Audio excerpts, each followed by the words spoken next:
Amigos de todo el Perú, tengan ustedes muy buenos días nuevamente desde esta plataforma de noticias TV Perú, Radio Nacional, con más de 60 estaciones a lo largo y ancho del territorio patrio. Amigos, el día de hoy tenemos una entrevista muy interesante y está precisamente en este set de trabajo acompañándonos el doctor Raúl Charamé, electo miembro del Pleno del Jurado Nacional de Elecciones. Además, es especialista en Derecho Constitucional, ex decano del Colegio de Abogados de Lima, a quien le damos la bienvenida y nuestras congratulaciones por la elección, doctor Charamé. Muchas gracias, amigos de Radio Nacional. Siempre Radio Nacional ha dado la cobertura, siempre nos ha invitado y es por eso que creo en esa lógica. Estamos aquí en este día feriado para comentar pues los temas de la actualidad institucional. Así es, y precisamente el tema importante, la máxima magistratura ya está oleada y santificada. Habemos presidente. ¿Cuál es la visión que tiene usted a partir del 28 de julio de la nueva administración gubernamental?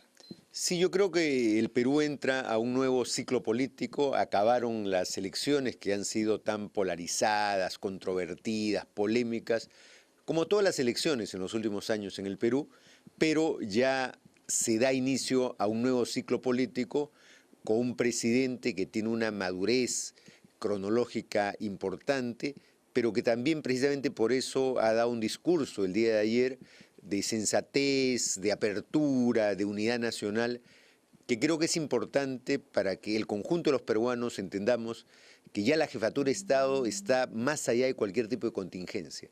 La jefatura de Estado no representa pues a un partido político, no representa a una emoción política, sino representa el interés nacional de todos los peruanos, interna y externamente, razón por la cual todos, sin excepción, tenemos que darle acatamiento constitucional a este flamante presidente y respaldar sus políticas de Estado allí donde esto sea pues para mejorar, modernizar el Perú. Yo creo que el presidente tiene una brillante oportunidad, ha demostrado que es un hombre sensato en los momentos críticos, y creo que está en la definición de las piezas claves, ¿no? Quién va a ser el presidente del Consejo de Ministros y a su vez quiénes van a ser los ministros que representen este nuevo ciclo político en el Perú, que se da inicio auspiciosamente porque los indicadores económicos señalan que en este segundo semestre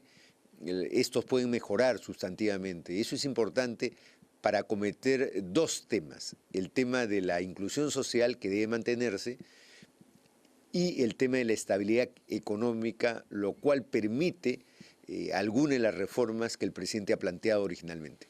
Claro, el tema de la economía es un tanto difícil, ¿no? Por cuanto no estamos en el mejor de los momentos y el entorno internacional tampoco está en el mejor de los momentos, de manera que ahí tiene, creo, uno de los primeros grandes desafíos, aparte de la seguridad. Sí, el de la seguridad sin duda es el principal, subjetivamente, ¿no? Porque ¿de qué vale que yo invierta en mi bodega cuando al día siguiente de haberla inaugurado me asalta pues un facineroso, ¿no? Y eso realmente desmotiva, ¿no? Una economía sana. Entonces necesitamos garantizar la seguridad, que es seguridad física y seguridad jurídica, en primer lugar, y en segundo lugar, dar las claves para que funcione el sistema administrativo.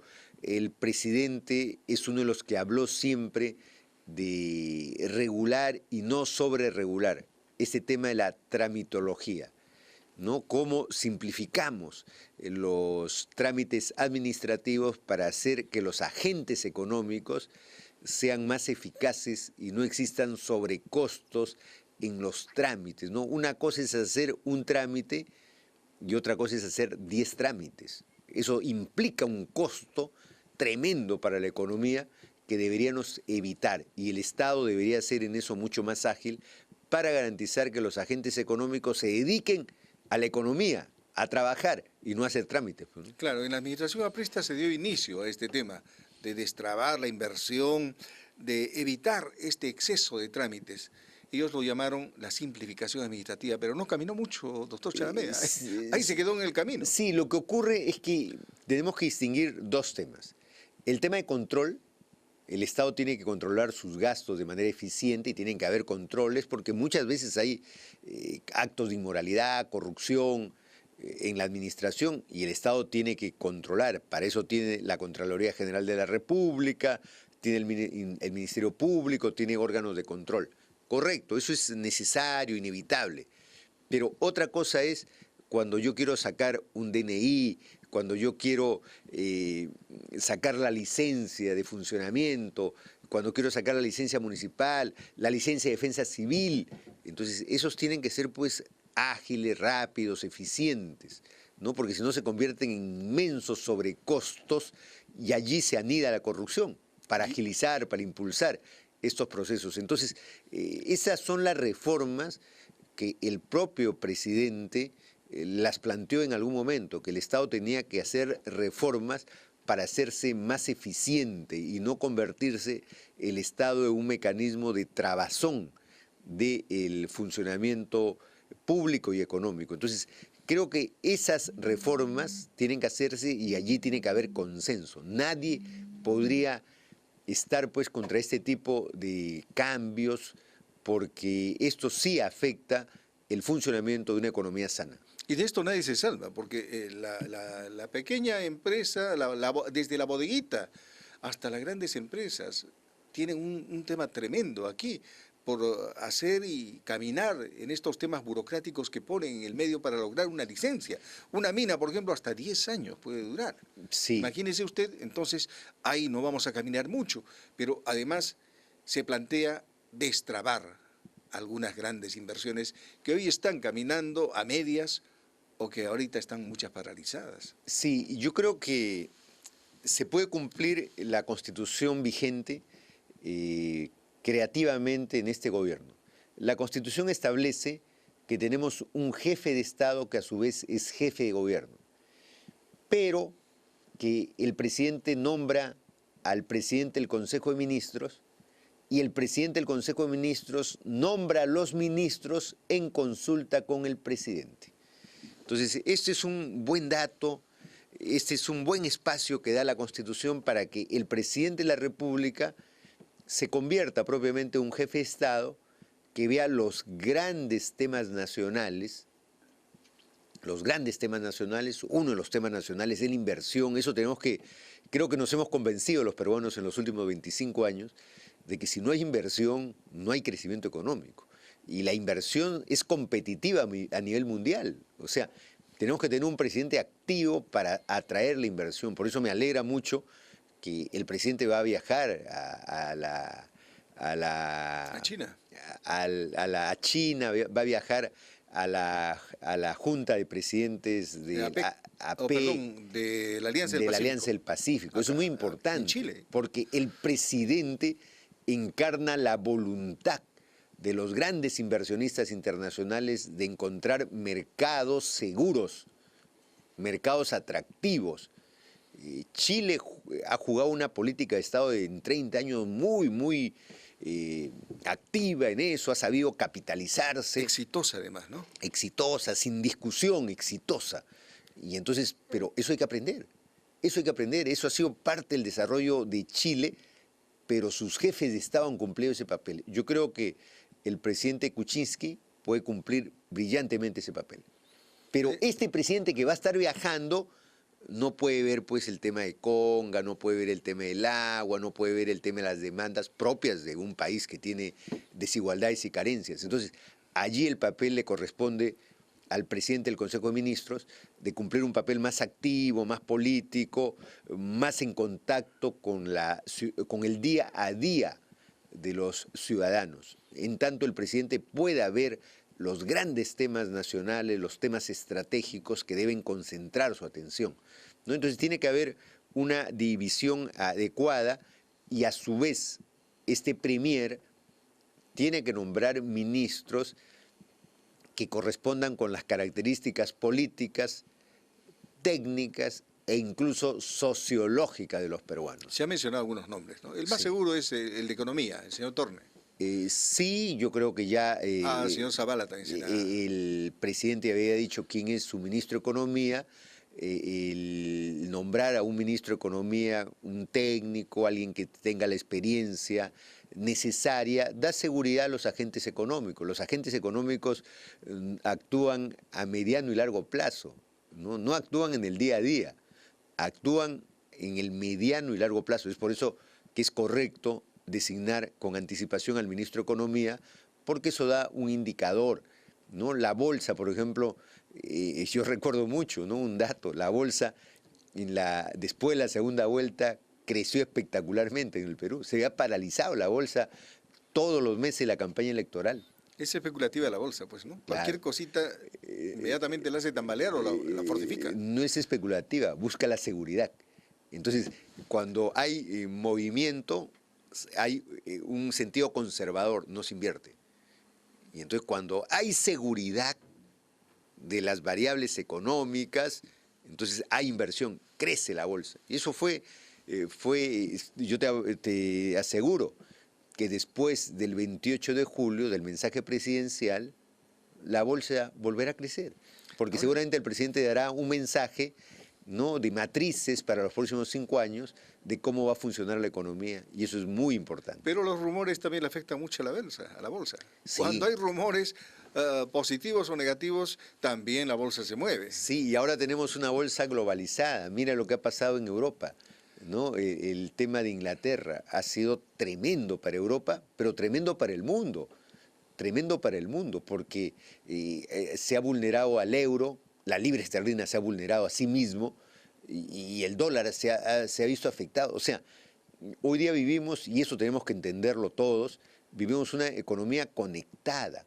Algún peruano dirá, ¿y qué me interesa lo que ocurre en Inglaterra?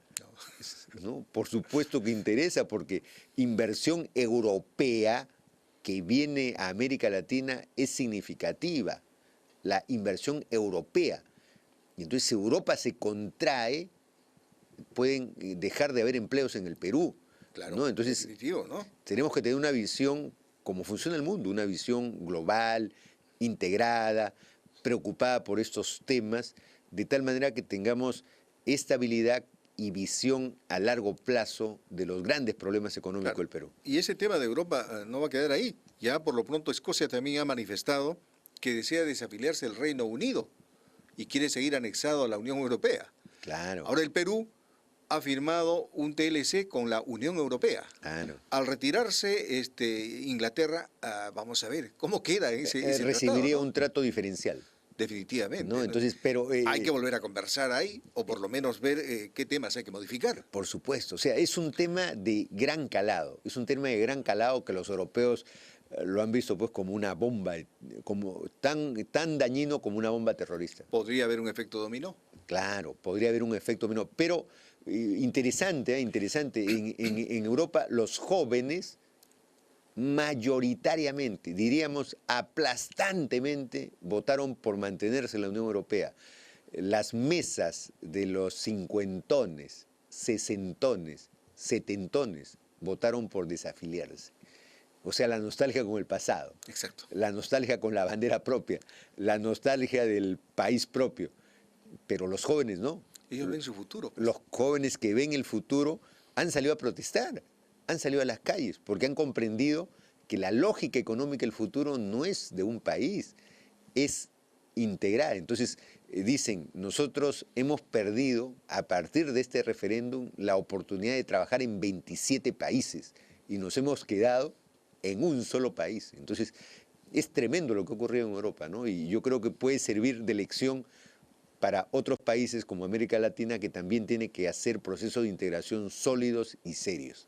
Y estamos trabajando en bloques, ¿no? Como el de la Alianza del Pacífico. La política es en bloque ahora, ¿no? Así es, efectivamente. Vamos al tema del Congreso. A partir del 28 de julio muchos ven un monstruo, ¿no? La mayoría se va a comer a la minoría, dicen. No va a haber este acuerdo. ¿Usted qué ve? ¿Va a haber realmente esos problemas que algunos opinólogos están anunciando o realmente vamos a tener un consenso por la gobernabilidad del país? Yo creo que lo segundo es lo óptimo y lo primero es un camino suicida, ¿no? Lo primero es un camino suicida, obstruccionista, que no conduce a nada y le puede quitar legitimidad a la propia mayoría parlamentaria. Entonces yo creo que el camino es el camino de la sensatez, ya pasaron las elecciones, hay que pensar a mediano plazo, porque una cosa es la legalidad electoral, o sea, gané legítimamente, y otra cosa es cómo esa legalidad se transforma en un consentimiento social. Y el consentimiento social viene del ejercicio. En tanto las fuerzas parlamentarias logren pactar, sacar normas de provecho para el país, yo creo que la ciudadanía va a respaldar eso. Y además hay un dato, hay una encuesta que hizo Apoyo que le solicita al gobierno y a la oposición un acuerdo. El 70% decía que tiene que haber un pacto entre PPK y Keiko Fujimori. Además, programáticamente no hay diferencia, pues solamente hay matices. En materia económica yo creo que es lo mismo y cambia el modo de gestionarlo, pero en términos estratégicos que es lo mismo. Por lo tanto, deberían haber acuerdos parlamentarios sobre el tema económico. Y en relación al tema de la seguridad, yo también creo que con variantes es lo mismo. Es más, el 90% del país está sumamente preocupado por el tema de la seguridad. O sea, es la demanda urgente, es la demanda urgente. Por tanto, deberían incluso en esta materia darse facultades delegadas, porque históricamente a todo gobierno se le ha dado facultades delegadas, no por 90 días, por un plazo determinado y con materias específicas. ¿Por qué razón?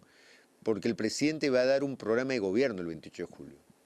Y ese programa de gobierno seguramente van a implicar modificaciones legislativas en el Código Penal, modificaciones tributarias, ¿no? Entonces, esos temas se requieren aplicación inmediata para que tengan efecto. Entonces, el presidente seguramente, es histórico, ¿no? Es histórico, va a pedir facultades delegadas. Entonces, el Parlamento, donde el Poder Ejecutivo tiene minoría, el Parlamento creo que debería conceder estas facultades delegadas específicas para bien de todos los peruanos, ¿no? Son 4 puntos los que han adelantado y también ya por parte del fujimorismo han manifestado que no van a tener ningún inconveniente en darle las facultades extraordinarias. Esperemos que esto sea así. Pero veamos el tema que le compete a usted, doctor. Usted ha sido elegido precisamente miembro del Pleno del Jurado Nacional de Elecciones. Nos parece que usted va a jurar la próxima semana, asumir el cargo plenamente. ¿Cuál es el programa que tiene usted como miembro del Jurado Nacional de Elecciones, teniendo en cuenta que ya hay planteamientos que ha hecho el Pleno al actual Congreso de la República y lamentablemente no se ha tocado? Sí, nosotros en las elecciones de este último sábado ganamos por una razón muy simple. Ganamos porque tuvimos la propuesta de hacer una reforma electoral, contribuir con la reforma electoral. La reforma electoral, desde nuestro punto de vista, implica 3 características. La primera es que el Perú tenga un código electoral único y no tengamos una legislación dispersa en más de 30 normas electorales que muchas veces se contradicen. Y eso ha ocurrido en el último proceso electoral, Es un caos, realmente. donde hemos visto realmente incertidumbre de parte de los organismos electorales, y también la opinión pública estuvo contrariada muchas veces porque no se explicaba la dilación de algunos procesos. Eso se debe a que carecemos de un código electoral único y un código procesal electoral para ver el tema de las tachas, las impugnaciones y los plazos que esto tiene que tener. Yo creo que esto es posible. Ya el propio jurado había adelantado, hay un borrador de código. Yo creo que esto debería ser un instrumento para que el Poder Legislativo lo pueda aprobar. Eso es importante. Yo creo que allí tiene que haber consenso. Tiene que haber consenso. No es un problema del jurado, no es un problema de una fuerza política, es un problema para garantizar transparencia en los procesos electorales venideros. Se vienen elecciones municipales el 2018 y necesitamos tener una norma con certidumbre ya hemos tenido una mala experiencia. O sea, la OEA,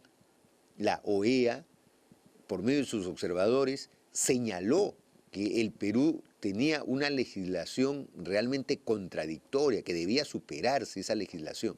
Entonces, yo creo que ese es el primer punto en el cual el Poder Legislativo debería cumplir un papel proactivo para garantizar la aplicación de estas normas innovativas. Eso es uno.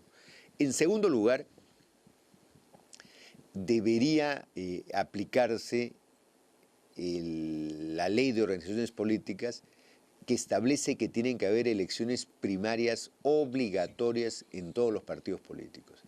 Desde mi punto de vista, ese es el déficit que existe en nuestro sistema electoral, en nuestro sistema de partidos. Los partidos están débiles, necesitamos potenciarlos, necesitamos fortalecerlos. No hay democracia sin partidos políticos. Pero para que los partidos se fortalezcan internamente, se necesita que todos practiquen la democracia interna. Y yo creo que allí ya es un esfuerzo, una voluntad colectiva de todos los partidos, ¿no? Que hay que ponerse de acuerdo para fortalecer el modelo institucional. Allí, más que un tema legislativo, es un tema de voluntad, un tema de ponernos de acuerdo todos para que esto se haga de manera abierta y transparente. Y el tercer punto, que sí creo que corresponde a un entendimiento cabal de lo que son las elecciones, es que un año antes de las elecciones debe haber abstención legislativa en materia electoral.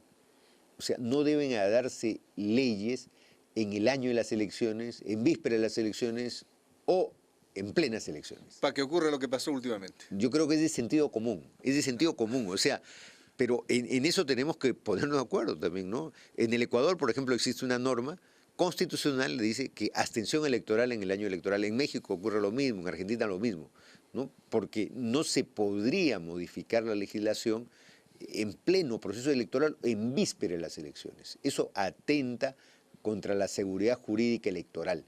Entonces, creo yo que esos puntos como ejes serían muy útiles para la gobernabilidad del país. Yo creo que eso no tiene nada que ver pues, con los partidos políticos, con el sistema competitivo, sino son de sentido común. O sea, no podemos tener 30 normas electorales. Necesitamos un código único, tiene que haber democracia interna, es sentido común. Básico.